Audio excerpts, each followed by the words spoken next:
Party आता एक मदतीचा भाजपकडून दिला जातोय, भाजपकडून एक मदतीचा हात पुढे केला गेलाय, काय सांगाल?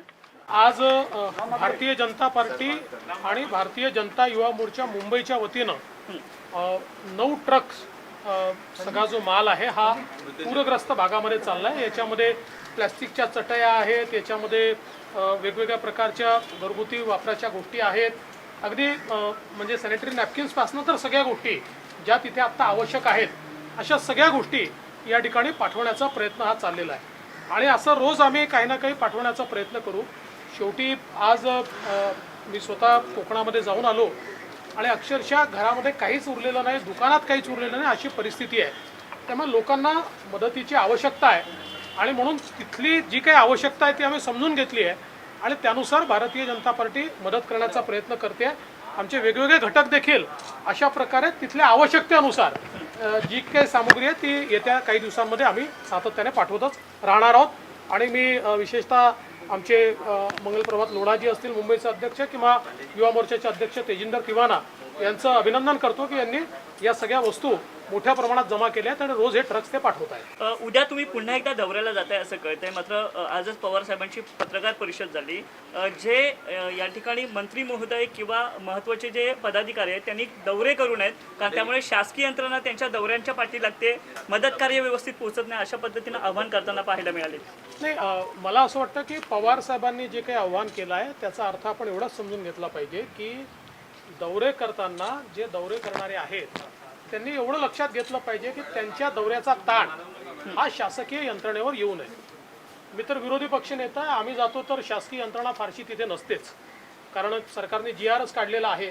पण एक महत्त्वाचं आहे की दौरे देखील याकरता आवश्यक आहे की आता या दौऱ्यांमध्ये लक्षात आलं आमच्या की आम्ही जर गेलो तर शासकीय यंत्रणा जागी होते, आमच्या गेल्यानंतर ती शासकीय यंत्रणा कुठेतरी कामाला लागते आणि सगळ्यात महत्त्वाचं लोकांचा जो आक्रोश आहे तो आम्हाला समजून घेता येतो आणि तो सरकारपर्यंत पोहोचवता येतो। त्यामुळे मला असं वाटतं की यामध्ये आपण पवार साहेबांच्या स्टेटमेंटचा एवढाच अर्थ घेतला पाहिजे की रेस्क्यू ऑपरेशन चाललं आहे तर ते आपल्या दौऱ्याने थांबू नये, रिलीफ ऑपरेशन चाललं आहे ते ॲम्पर होऊ नये, ते त्यांचं म्हणणं योग्य आहे।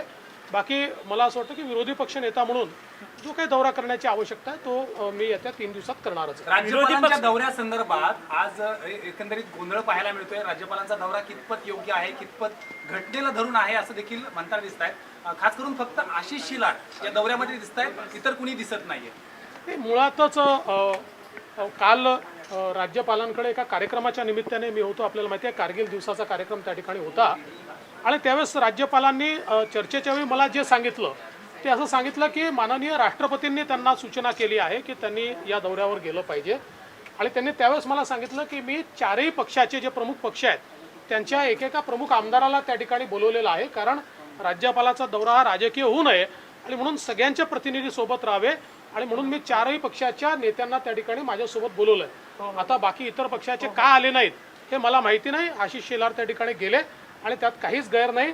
राज्यपाल हे प्रशासनाचे प्रमुख आहेत, आपल्या संविधानाने राज्याचं प्रमुख हे राज्यपालांना केलं आहे आणि त्याला सल्ला देण्याकरता मुख्यमंत्री आणि मंत्रिमंडळाची रचना केलेली आहे। त्यामुळे राज्य चालतं ते राज्यपालांच्या नावानं चालतं आणि म्हणून मला असं वाटतं की ही प्रथाच आहे, त्यामुळे याच्यावर कोणाला ऑब्जेक्शन येण्याचा अधिकारच नाही।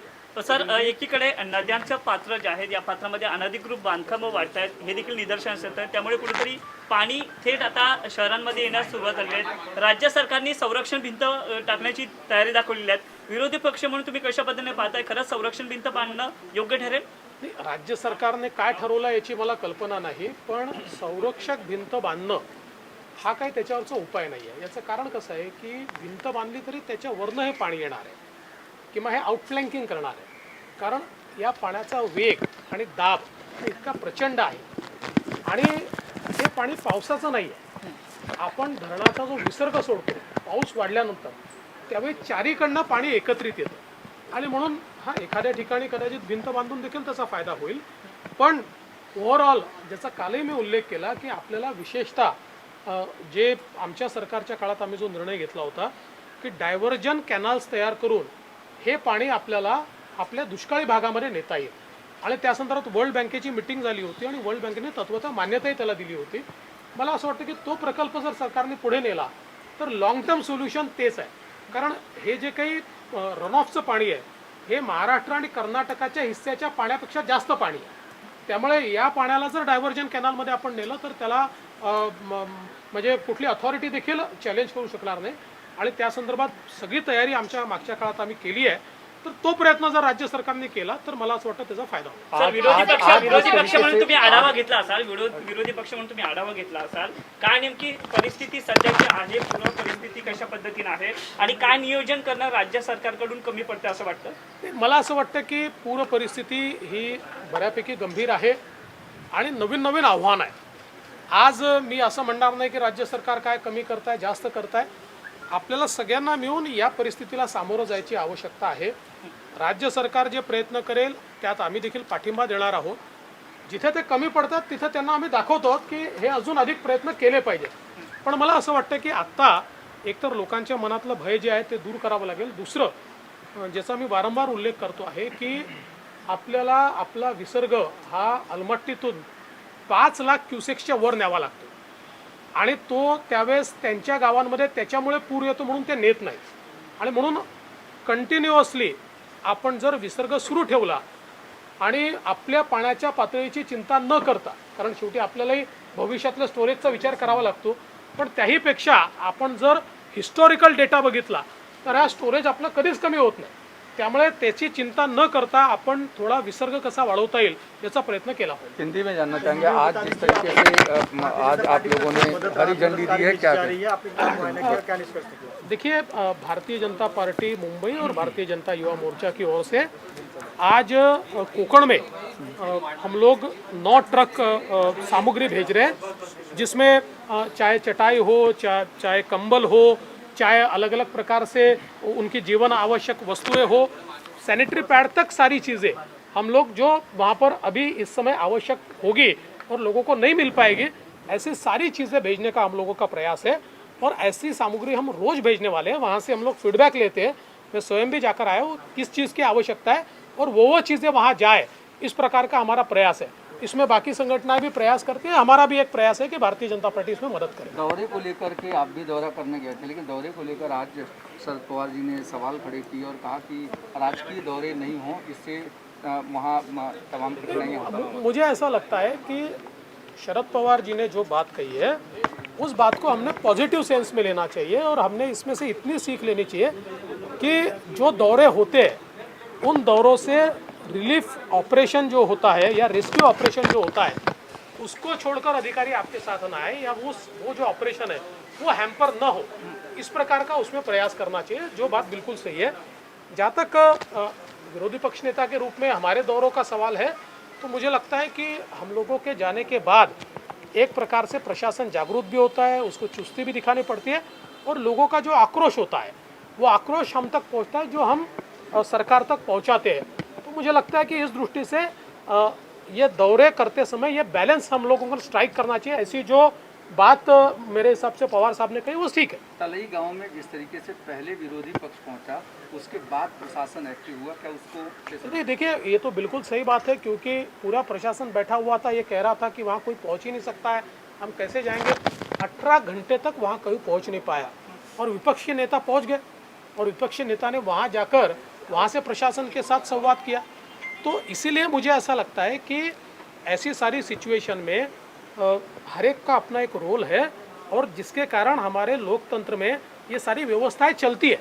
तो उन व्यवस्थाओं को चलाने का काम उस समय हमारे विपक्ष के जो नेता है प्रवीण दरेकर जी उन्होंने किया है. राज्यपाल का जिस तरीके से दौरा था, राज्यपाल का दौरा जिस तरीके से आज का है, उसको लेकर के भी सवाल खड़े हो रहे हैं कि राज्यपाल को वहाँ जाना कितना उचित. तो देखिए, ये तो राज्यपाल जी का काम भी है और उनका मैंडेट भी है क्योंकि जो हमारी राज्य घटना है, जो हमारा कॉन्स्टिट्यूशन है, उस कॉन्स्टिट्यूशन में किसी भी राज्य के प्रमुख ये राज्यपाल होते हैं, उनके नाम से राज चलता है और उनको सलाह देने के लिए चीफ मिनिस्टर और काउंसिल ऑफ मिनिस्टर्स तैयार किया जाता है. तो हमारे जो रियल हेड है वो तो राज्यपाल जी हमारे कॉन्स्टिट्यूशन के हिसाब से है. कल मैं जो हमारा कारगिल विजय दिवस का कार्यक्रम था उसके लिए राज्यपाल जी के यहाँ एक बड़ा कार्यक्रम हुआ था, उसमें गया था.